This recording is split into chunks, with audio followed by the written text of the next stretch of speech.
My name is Nicole Williams, and I'm going to be teaching you how to do the motion blur technique.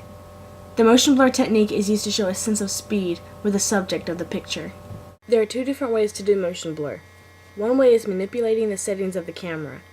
Extending the exposure of the camera and capturing the movement of the subject creates the motion blur. There is a setting on my DSLR camera called Shutter Priority AE. This setting is like the full manual setting, except the aperture will automatically set depending on the lighting. This mode is perfect to do with motion blur photography. With motion blur, the length of the exposure should be set depending on the speed of the subject.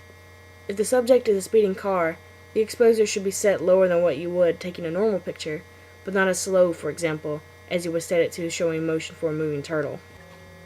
The subject that I will be showing motion blur with will be a battery rolling across a countertop. It may take several tries to get the right exposure time. Motion blur, like all other forms of photography, requires patience and trial and error. It may take many adjustments with the exposure time or with the speed of your subject to get a good shot.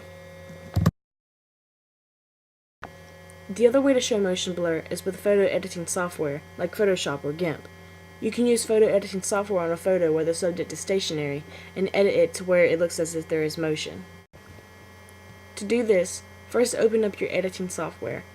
I'll be using Photoshop CS3.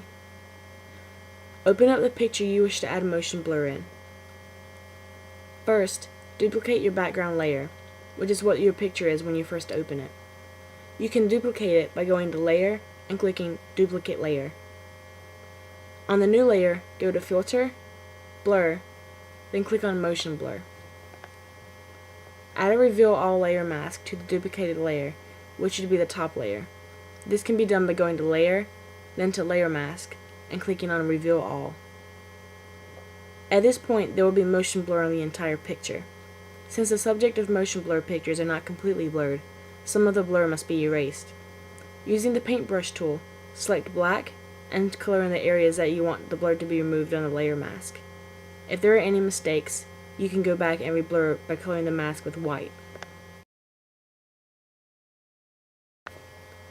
And that's it. Either way you choose to show motion blur, whether it be creating it yourself or to manipulate it in photo editing software, I hope this tutorial has helped you get the results that you want.